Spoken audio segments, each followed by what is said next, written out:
ಪ್ರಿಯ ಸ್ನೇಹಿತರೆ, ನಿಮ್ಮೆಲ್ಲರಿಗೂ ಕರ್ತನಾದ ಯೇಸುವಿನ ನಾಮದಲ್ಲಿ ನನ್ನ ಪ್ರಾರ್ಥನೆ ಪೂರ್ವಕವಾದ ವಂದನೆಗಳು. ದೇವರ ವಾಗ್ದಾನ ಹೇಳುತ್ತದೆ, ನಿಮ್ಮ ವಿಷಯದಲ್ಲಿ ಮಾಡಿಕೊಳ್ಳುತ್ತಿರುವ ಆಲೋಚನೆಗಳನ್ನು ನಾನೇ ಬಲ್ಲನು. ಅದು ಅಹಿತದ ಆಲೋಚನೆಗಳಲ್ಲ, ಅದು ಹಿತದ ಆಲೋಚನೆಗಳು ಎಂದು ವಾಗ್ದಾನ ನಮಗೆ ಹೇಳುತ್ತದೆ. ಸೊ ನಮ್ಮ ಜೀವಿತದಲ್ಲಿ ದೇವರು ಸುಕ್ಷೇಮ, ಸಮಾಧಾನ, ಅಭಿವೃದ್ಧಿಯನ್ನು ತರಲಿಕ್ಕೆ ಅವರು ಇಷ್ಟಪಡುತ್ತಾರೆ. ಅದು ನಮಗೆ ನಂಬಿಕೆಯನ್ನು, ನಿರೀಕ್ಷೆಯನ್ನು ತರುವಂಥದ್ದಾಗಿದೆ. ನಮ್ಮೆಲ್ಲರಿಗೂ ದೇವರ ಅನೇಕ ವಾಗ್ದಾನಗಳನ್ನು ತಂದಿದ್ದಾರೆ. ಆದರೆ ನಮಗೆ ಕೊಟ್ಟಿರುವ ವಾಗ್ದಾನವನ್ನು ಖಂಡಿತವಾಗಿಯೂ ದೇವರು ಪೂರೈಸಲು ಅವರು ಸಮರ್ಥನಾಗಿದ್ದಾರೆ, ನಮ್ಮ ಜೀವಿತದಲ್ಲಿ ಮತ್ತು ನಮ್ಮ ಸೇವೆಯಲ್ಲಿ. ಸೊ ಈ ದಿನದಲ್ಲಿ ಒಂದು ವಾಗ್ದಾನವನ್ನು ನಾನು ಓದಲಿಕ್ಕೆ ಇಷ್ಟಪಡುತ್ತೇನೆ. ಸತ್ಯವೇದದಿಂದ ಕೆಲವು ಕಾರ್ಯಗಳನ್ನು ನಾನು ಹಂಚಿಕೊಳ್ಳುತ್ತೇನೆ. ಇದರಿಂದ ದೇವರ ಆಶೀರ್ವಾದ ಮತ್ತು ನಿಮ್ಮ ಹೃದಯವನ್ನು ತುಂಬಿಸಿ, ನಿಮ್ಮ ಮನಸ್ಸನ್ನು ತುಂಬಿಸಿ ಮತ್ತು ಆತನ ಇಷ್ಟವನ್ನು ನೆರವೇರಿಸುವಂತೆ ಈ ಲೋಕದಲ್ಲಿ ನಾವು ಜೀವಿಸುವಾಗ. ಸೊ ಈ ದಿನದಲ್ಲಿ ಒಂದು ವಾಗ್ದಾನವನ್ನು ನಾನು ಓದೋಣ. ಚೆಫನ್ಯ 3ನೇ ಅಧ್ಯಾಯ 15ನೇ ವಚನವನ್ನು ನಾನು ಓದುತ್ತೇನೆ. The book of Zephaniah chapter 3 verses 15, ಅದರ 2ನೇ ಭಾಗವನ್ನು ನಾನು ಓದುತ್ತೇನೆ. ಇಸ್ರಾಯೇಲಿನ ಅರಸನಾದ ಕರ್ತನು ನಿನ್ನ ಮಧ್ಯದಲ್ಲಿ ಇದ್ದಾನೆ, ಇನ್ನು ಮೇಲೆ ನೀನು ಕೇಡನ್ನು ನೋಡುವುದೇ ಇಲ್ಲ ಎಂದು ಬೈಬಲ್ ನಮಗೆ ಹೇಳುತ್ತದೆ. ಎಂತಹ ಅದ್ಭುತವಾದ ಒಂದು ಭರವಸೆ! ಹಲ್ಲೆಲೂಯಾ. ಇನ್ನು ಮೇಲೆ ನೀನು ಕೇಡನ್ನು ನೋಡುವುದೇ ಇಲ್ಲ. You shall not see disaster any more. ನೋಡಿ, ಎಲ್ಲಿ ನೋಡಿದ್ರೂ ವಿಪತ್ತುಗಳು, ಆಪತ್ತು ತುಂಬಿದ ಈ ಲೋಕದಲ್ಲಿ ನಾವು ವಾಸಿಸುತ್ತಾ ಇದ್ದೇವೆ.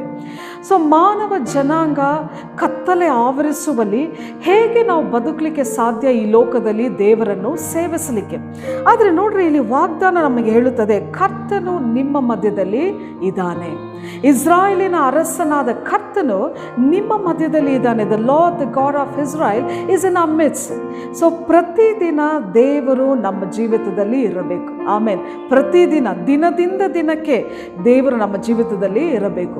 ನಾವು ಗ್ರಹಿಸಲು ಸಾಧ್ಯವಾದರೆ ಅದು ದೇವರ ಪ್ರಸನ್ನತೆಯನ್ನು ನೋಡುವುದಲ್ಲ, ಬದಲಾಗಿ ದೇವರ ಪ್ರಸನ್ನತೆಯನ್ನು ಅನುಭವಿಸುವುದು. Hallelujah. It's not spectating the presence of God, but seeing the presence of God, sensing the presence of God ಎಂದು ವಾಕ್ಯ ನಮಗೆ ಇಲ್ಲಿ ಹೇಳುತ್ತದೆ. ಸೊ ಈ ದಿನದಲ್ಲಿ ಅದೇ ರೀತಿಯಲ್ಲಿ ದೇವರು ನಮಗೆ ಹೇಳಿದ್ದಾರೆ, ನಾನು ನಿಮ್ಮೊಂದಿಗೆ ಇದ್ದೇನೆ ಎಂಬುದಾಗಿ. I will be there in your midst. So ಪ್ರತಿದಿನ ದೇವರು ನಮ್ಮ ಜೀವಿತದಲ್ಲಿ ಇರುವಾಗ ಆವಾಗ ಯಾವ ಆಪತ್ತುಗಳು, ವಿಪತ್ತುಗಳು ನಮ್ಮ ಮೇಲೆ ಬೀಳಲಿಕ್ಕೆ ಸಾಧ್ಯನೇ ಇಲ್ಲ. ಹಲ್ಲೆಲೂಯಾ. ನೋಡಿ, ನಾವು ಈ ಅಂತ್ಯ ಕಾಲದ ಬೇಲಿಯಲ್ಲಿ ನಾವು ನಿಂತಿದ್ದೇವೆ. ಎಲ್ಲಿ ನೋಡಿದ್ರೂ ವಿಪತ್ತುಗಳು, ಎಲ್ಲಿ ನೋಡಿದ್ರೂ ಯುದ್ಧಗಳು, ನಾಶನಗಳು, ಅನೇಕ ಅಪಾಯವಾದ ಕಾರ್ಯಗಳು ನಡೀತಾ ಇದೆ. ಆದರೆ ನಮ್ಮ ಜೀವಿತದಲ್ಲಿ ದೇವರ ಕೃಪೆ ಇರುವಾಗ, ನಾವು ದೇವರ ರಾಜ್ಯವನ್ನು ಹುಡುಕಿದಾಗ, ಆವಾಗ ನೀವು ಎಲ್ಲವನ್ನು ದಿ ಬೆಸ್ಟ್ ಅಂತ ಹೇಳ್ತಾರಲ್ವ, ಎಲ್ಲವನ್ನು ಅತ್ಯುತ್ತಮವಾಗಿ ನೀವು ಪಡೆಯುವಿರಿ. ಒಂದು ಶಾಂತಿಯುತ ಜೀವನ ಮತ್ತು ಆಶೀರ್ವಾದದ ಜೀವನ. ಯಾಕಂದರೆ ಕ್ರಿಸ್ತು ಯೇಸುವಿನಲ್ಲಿ ನಮಗೆ ಯಾವಾಗಲೂ ದೊಡ್ಡ ಆಶೀರ್ವಾದನೆ. ಹಲ್ಲೆಲೂಯಾ. ನೋಡಿ, ಅದೇ ರೀತಿಯಲ್ಲಿ ಇಲ್ಲಿ ವಾಗ್ದಾನ ನಮಗೆ ಹೇಳುತ್ತದೆ, ಇನ್ನು ಮೇಲೂ ನೀನು ಕೇಡನ್ನು ನೋಡುವುದೇ ಇಲ್ಲ ಎಂದು ವಾಕ್ಯ ನಮಗೆ ಇಲ್ಲಿ ಹೇಳುತ್ತದೆ. ಈ ಅಂತ್ಯ ಕಾಲದಲ್ಲಿ ನಾವು ಏನು ಮಾಡಬೇಕು? ನಾವು ಈ ಅಸ್ಥಿರ ಲೋಕದಲ್ಲಿ ನಾವು ಜೀವನ ಮಾಡ್ತಾ ಇದ್ದೀವಿ. ನಮ್ಮ ಪೌರತ್ವ ಬಂದು ಪರಲೋಕ, ನಮ್ಮ ಸಿಟಿಸನ್ಶಿಪ್ ಅಂತ ಹೇಳ್ತಾರಲ್ವಾ, ನಮ್ಮ ಪೌರತ್ವ ಪರಲೋಕದಲ್ಲಿ, ಭೂಲೋಕದಲ್ಲಿ ಅಲ್ಲ. ಸೊ ಈ ದಿನಗಳಲ್ಲಿ ನಾವು ದೇವರಿಗಾಗಿ ಜೀವಿಸೋಣ ಮತ್ತು ಆತನ ಚಿತ್ತವನ್ನು ನೆರವೇರಿಸೋಣ ಈ ಲೋಕದಲ್ಲಿ ನಾವು ಜೀವಿಸುವವರೆಗೂ. ಸೊ ದೇವರು ನಮ್ಮನ್ನು ಆಶೀರ್ವದಿಸಲು ಮತ್ತು ಎಲ್ಲ ವಿಪತ್ತನ್ನು ಜಯಿಸಲು ಕರ್ತನು ತುಂಬ ನಂಬಿಗಸ್ತನಾಗಿದ್ದಾನೆ. ಎಲ್ಲ ದುಷ್ಟತನವನ್ನು, ಎಲ್ಲ ಶತ್ರುವಿನ ಕ್ರಿಯೆಗಳನ್ನು ಜಯಿಸಲು ಪರಿಶುದ್ಧಾತ್ಮನ ಶಕ್ತಿಯಿಂದ. ಸೊ ದೇವರ ಜೀವವನ್ನು ನಾವು ಸ್ವೀಕರಿಸಿದಾಗ, ನಾವು ಉಜ್ಜೀವಿಸಲ್ಪಡುವಾಗ, ಆವಾಗ ಎಲ್ಲವೂ ನಮಗೆ ಸುಲಭವಾಗಿರುತ್ತದೆ. ಇಲ್ಲಾಂದರೆ ನಮಗೆ ವಿರುದ್ಧವಾಗಿ ಬರುವಂಥ ಎಲ್ಲ ಸಂದರ್ಭಗಳನ್ನು ಜಯಿಸಲು ಬಹಳ ಕಠಿಣವಾಗಿರುತ್ತದೆ. ಸೊ ಈ ಅಂತ್ಯ ಕಾಲದಲ್ಲಿ ನಾವು ಏನು ಮಾಡಬೇಕು? ದೇವರ ಚಿತ್ತವನ್ನು ನಾವು ಮಾಡೋಣ. ಹಲ್ಲೆಲೂಯಾ. ಸೊ ಈ ಕ್ಷಣದಲ್ಲಿ ಪರಲೋಕ ಏನು ನೆನೆಸುತ್ತದೆ, ನನ್ನ ಹೃದಯದ ಮೇಲೆ ದೇವರ ಯೋಜನೆ ಏನಿದೆ, ದೇವರ ಚಿತ್ತವನ್ನು ಅರಿತು ಅದನ್ನು ನಾವು ಮಾಡುವಾಗ ಬೈಬಲ್ ನಮಗೆ ಹೇಳುತ್ತದೆ, ನಾವು ಶಾಶ್ವತವಾಗಿ ನಿಲ್ಲುತ್ತೇವೆ ಎಂದು. Hallelujah. The Bible says that those who does the will of God will stand for ever. Hallelujah. So ಉಜ್ಜೀವನ ದೇವರ ಚಿತ್ತವಾಗಿದೆ. ಯಾಕಂದರೆ ರಕ್ಷಣೆ ರಕ್ಷಣೆ ಎಂದು ಬೈಬಲ್ ನಮಗೆ ಹೇಳುತ್ತದೆ. ರಕ್ಷಣೆಯನ್ನು ನಾವು ಉಳಿಸಿಕೊಳ್ಳಬೇಕು ಕೊನೆಯವರೆಗೂ ನಮ್ಮ ಜೀವಿತದಲ್ಲಿ ಎಂದು ದೇವರು ನಮಗೆ ಯಾವಾಗಲೂ ಅದನ್ನು ನೆನಪಿಸುತ್ತಾರೆ. ಮಾತ್ರವಲ್ಲದೆ ಅಭಿಷೇಕ, ಒಳ ತುಂಬುವಿಕೆ ಮತ್ತು ಹುಕ್ಕಿ ಹರಿಯುವ ಅಭಿಷೇಕದಿಂದ ದೇವರು ಈ ದಿನಗಳಲ್ಲಿ ನಮ್ಮನ್ನು ತುಂಬಿಸಬೇಕು. ಯಾಕಂದರೆ ಕೀರ್ತನೆ 23ನೇ ಅಧ್ಯಾಯ ವಚನದಲ್ಲಿ ನಾವು ನೋಡುತ್ತೇವೆ, ಕೀರ್ತನೆಗಾರನು ಹೀಗೆ ಹೇಳುತ್ತಾನೆ, ನನ್ನ ಪಾತ್ರವು ತುಂಬಿ ಹೊರಸೂಸುತ್ತದೆ ಎಂದು ಕೀರ್ತನೆಗಾರನು ಹೇಳುತ್ತಾನೆ. ಸೊ ನಮ್ಮ ಜೀವಿತವನ್ನು ಅದು ತುಂಬಿಸಬೇಕು. ಹಲ್ಲೆಲೂಯಾ. ಅಗ್ನಿ ಅಭಿಷೇಕದಿಂದ ತುಂಬಿಸಬೇಕು. ಹಾಗೆಯೇ ಬೈಬಲ್ ಹೇಳುವ ರೀತಿಯಲ್ಲಿ ಲೂಕನ ಬರೆದ ಸುವಾರ್ತೆ 3ನೇ ಅಧ್ಯಾಯ 16ನೇ ವಚನ ಹೀಗೆ ಹೇಳುತ್ತದೆ, ಸ್ನಾನಿಕನಾದ ಯೋಹಾನನು ನೀಡಿದ್ರು, ಯೇಸು ಬಂದು ನಿಮ್ಮನ್ನು ಪರಿಶುದ್ಧಾತ್ಮದಿಂದಲೂ ಮತ್ತು ಬೆಂಕಿಯಿಂದಲೂ ನಿಮಗೆ ದೀಕ್ಷಾ ಸ್ಥಾನವನ್ನು ಕೊಡುತ್ತಾನೆ ಎಂದು. ಸೊ ಆ ರೀತಿಯಾದ ಅಭಿಷೇಕ ಇವತ್ತು ನಮ್ಮ ಜೀವಿತವನ್ನು ತುಂಬಿಸಬೇಕು. ಹಲ್ಲೆಲೂಯಾ.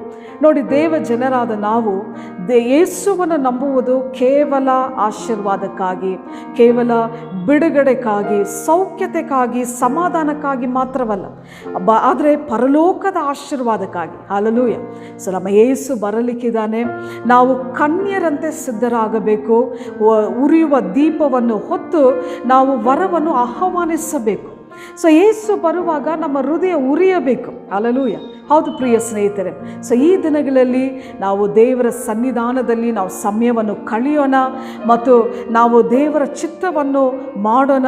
ಮಾತ್ರವಲ್ಲದೆ ನಾವೆಲ್ಲರೂ ಒಟ್ಟಾಗಿ ಸೇರಿ ಅವರ ನಾಮವನ್ನು ಉನ್ನತೀಕರಿಸೋಣ, ನಮ್ಮ ಬಲದಿಂದ, ನಮ್ಮ ಹಣಕಾಸಿನೊಂದಿಗೆ ಮತ್ತು ನಮ್ಮ ಸಾಮರ್ಥ್ಯದೊಂದಿಗೆ. ಹಲ್ಲೆಲೂಯಾ.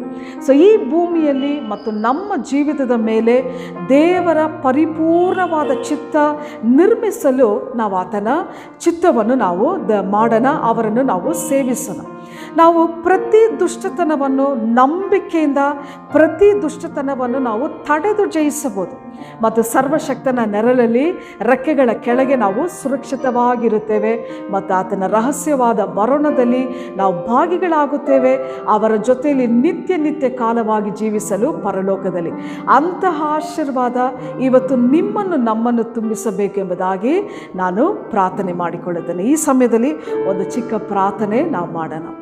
ಪ್ರೀತಿ ಸ್ವರೂಪನಾದ ನಮ್ಮ ತಂದೆಯಾದ ದೇವರೇ, ಈ ಒಂದು ಒಳ್ಳೆಯ ಸಮಯಕ್ಕಾಗಿ ಸ್ತೋತ್ರ. ನಿನ್ನ ಅಗ್ನಿ ಮತ್ತು ನಿನ್ನ ಶಕ್ತಿ ಪ್ರತಿಯೊಂದು ಜನರ ಮಧ್ಯದಲ್ಲಿ ಬೀಳಲಿ. ಈ ಅಂತ್ಯ ಕಾಲದಲ್ಲಿ ಉಜ್ಜೀವನ ಬರಲಿ. ನಮ್ಮ ಸಭೆಗಳನ್ನು ಉಜ್ಜೀವಿಸುವಂತೆ, ನಮ್ಮ ಎಲ್ಲ ಸಮಸ್ಯೆಗಳನ್ನು ಉಜ್ಜೀವಿಸುವಂತೆ, ದೇಶವನ್ನು ಉಜ್ಜೀವಿಸುವಂತೆ. ಯಾಕಂದರೆ ಈ ಲೋಕವನ್ನು ನೀನು ಎಷ್ಟೋ ಪ್ರೀತಿಸಿ ಎಲ್ಲರನ್ನು ಉಜ್ಜೀವಿಸಿ ನಿನ್ನನ್ನು ಪ್ರೀತಿಸಲು ಮತ್ತು ನಾವು ಸಿದ್ಧರಾಗುವಂತೆ ನಿನ್ನ ಬರೋಣದಲ್ಲಿ ನಿನ್ನ ಜೊತೆಯಲ್ಲಿ ನಿತ್ಯ ಕಾಲವಾಗಿ ಜೀವಿಸಲು ಪರಲೋಕದಲ್ಲಿ. ಈ ಸಮಯದಲ್ಲಿ ನಮ್ಮ ಪ್ರಾರ್ಥನೆ ಕೇಳಿದಿಗಾಗಿ ಸ್ತೋತ್ರ ಉಂಟಾಗಲಿ. ಯೇಸುವಿನ ನಾಮದಲ್ಲಿ ಬೇಡೊಂದುತ್ತೇನೆ ತಂದೆ. ಆಮೇನ್, ಆಮೇನ್. ಈ ವಾಕ್ಯವನ್ನು ಕೇಳಿದಂಥ ನಿಮ್ಮೆಲ್ಲರನ್ನು ಕರ್ತನ ಆಶೀರ್ವದಿಸಲಿ. And God bless you all.